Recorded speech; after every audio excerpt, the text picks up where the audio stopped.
Sabe aquela sensação esquisita de entrar numa sala cheia de gente e perceber que, se você resolvesse virar fumaça ali mesmo, a única coisa que mudaria seria a distribuição do oxigênio? A gente passa a vida inteira correndo atrás de deixar marca, mas no fundo morre de medo de descobrir que o mundo funciona perfeitamente bem no mudo.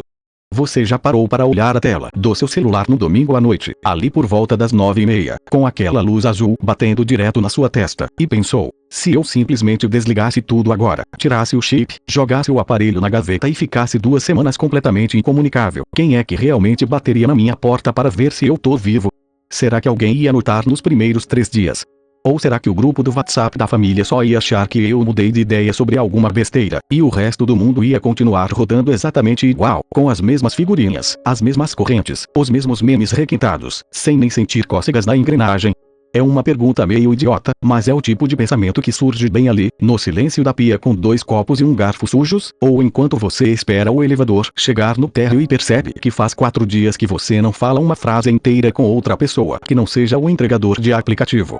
E aí a dúvida vem inteira, redonda, sem pedir licença. Será que a gente é só um NPC muito bem treinado que cumpre a rotina, paga as contas de luz, compra pão na padaria da esquina e, no fundo, é perfeitamente substituível por qualquer outro autômato que saiba acenar com a cabeça e dizer tudo bem, e com você?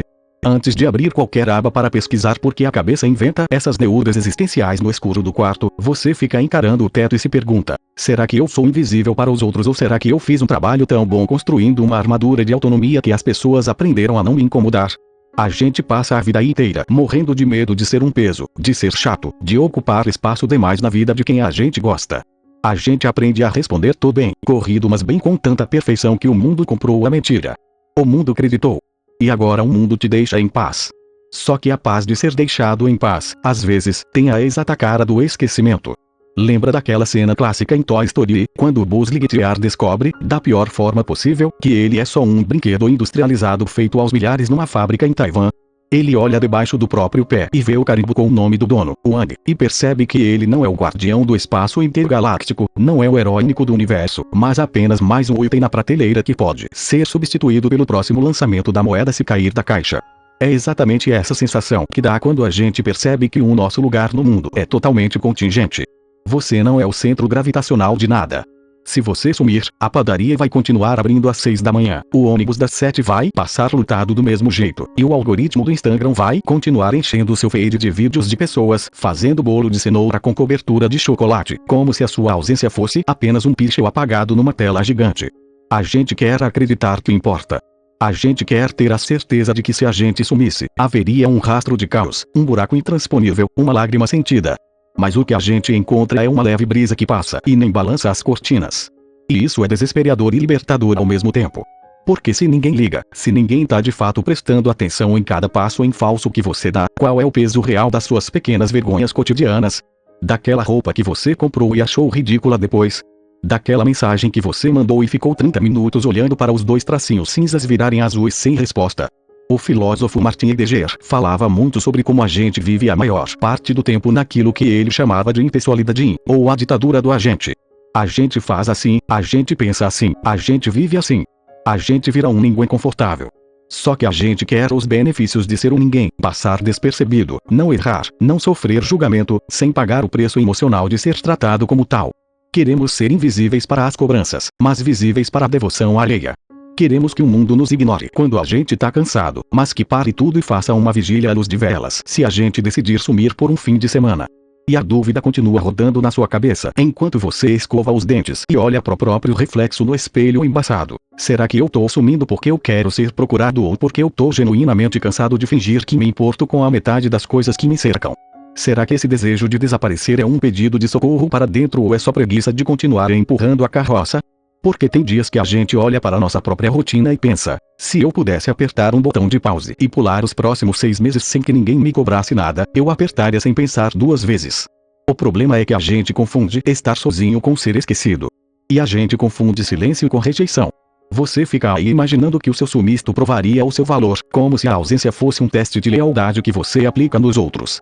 Vamos ver quem lembra de mim, e aí você coloca o celular no modo avião e fica com o dedo coçando para ver se gerou alguma notificação, alguma chamada perdida, qualquer migalha de relevância que prove que você ainda existe no mapa mental de alguém. E a verdade que dói um pouco é que a vida dos outros não pausa só porque a sua parou. Você fica sentado na beirada da cama, olhando para a tela preta do celular, pensando: será que se eu realmente sumisse agora, alguém ia demorar mais de 3 dias para notar que eu sumi? Será que eu virei só um contato na agenda que manda figurinha de bom dia e paga de simpático nos aniversários? E a pergunta na sua cabeça agora é: por que a gente gasta tanto tempo construindo um personagem que a gente mesmo não aguenta mais ser? É aquela velha sensação de estar vivendo dentro de um show de Truman, onde você desconfia que todo mundo ao seu redor está encenando, menos você. Só que com uma reviravolta trágica. No filme, o Jim Carrey descobre que é o centro das atenções de um programa de TV mundial. Na vida real, a gente tem o pânico silencioso de descobrir exatamente o oposto. A gente tem medo de ser figurante no filme dos outros e, pior ainda, de ser figurante na nossa própria história.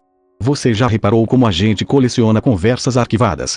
Aquelas abas que a gente não abre há meses. E você fica olhando para o seu próprio chat com as pessoas e pensando: será que eu sou para os outros apenas uma aba arquivada que eles só abrem por engano quando vão procurar outra coisa? Será que se eu apagasse todas as minhas redes sociais hoje à noite, a única pessoa que ia perceber o sumiço seria o algoritmo reclamando que eu não tô gerando engajamento? O filósofo Byung-Chul Han fala muito sobre essa exaustão de desempenho, sobre como a gente se transformou em carrascos de nós mesmos. A gente acha que o cansaço vem do excesso de trabalho ou das cobranças do mundo, mas na real é o cansaço de ter que provar o tempo todo que a nossa existência importa. A gente vive numa sociedade do espetáculo onde o silêncio virou defeito de fabricação. Se você não tá postando, se você não tá opinando, se você não tá brilhando na vitrine, parece que você murchou. E é aí que entra aquela cena clássica de Divertidamente, quando a alegria e a tristeza se perdem nos labirintos da mente e percebem que as ilhas de personalidade começam a desmoronar. É exatamente isso que acontece quando a gente passa muito tempo tentando sustentar a pose de que está tudo bem. As nossas ilhas de interesse, de paciência, de vontade de socializar vão ruindo por dentro, enquanto por fora a gente continua respondendo às mensagens com 3 emojis de joinha e um com certeza, depois a gente marcar. A gente fica com medo de sumir porque a gente tem medo do que vai encontrar no silêncio. Porque quando o barulho lá fora acaba, sobra o barulho aqui dentro. E cá entre nós, o barulho aqui dentro costuma ser bem mais incômodo. É aquela voz no escuro do quarto perguntando: e se eu não for tão interessante assim? E se o meu valor para os outros depender inteiramente de eu estar sempre disponível, sempre disposto a ouvir os problemas dos outros, sempre resolvendo a vida de todo mundo menos a minha? Sabe aquela história de que quem não é visto não é lembrado? O terror da vida moderna é o contrário. A gente morre de medo de ser visto de verdade e perceber que, no fim das contas, todo mundo estava fingindo que se importava só por educação. Mas talvez o alívio esteja exatamente aí nessa epifânia meio amarga. Descobrir que ninguém está prestando tanta atenção assim nos seus tropeços é a coisa mais libertadora do mundo. A plateia imaginária que você acha que está julgando cada passo seu na verdade está ocupada demais tentando lembrar a própria senha do banco ou pensando no que vai jantar. Ninguém está com uma lupa na sua vida. Ninguém está anotando os seus dias ruins. Então, se você está sentindo essa vontade repentina de apagar a luz, fechar a porta e ficar um tempo em paz, faça isso sem culpa e sem criar teoria da conspiração na sua cabeça. Se afasta um pouco do feed, deixa o celular vibrar no silencioso, vai tomar um café morno olhando para o nada na janela da cozinha. O mundo não vai acabar porque você tirou 30 minutos para não ser simpático com ninguém. A Terra vai continuar girando, o sol vai nascer amanhã de manhã e os boletos, bem, esses vão estar lá te esperando de qualquer jeito, mas pelo menos você teve a decência de ignorar eles por algumas horas. É sobre isso. É aceitar que a invisibilidade às vezes não é castigo, é refúgio. Vai lá viver um pouco no mudo, sem plateia, sem roteiro e sem precisar prestar contas para o espelho. No fim das contas, a única pessoa que precisa aguentar a sua própria companhia até o fim da vida é você mesmo. Então é melhor fazer as pazes com esse silêncio. Vai dar tudo certo. Ou pelo menos, vai passar. E isso já é um ótimo começo. Like ajuda pra caramba. Isso aqui fui eu que escrevi, café frio e tudo.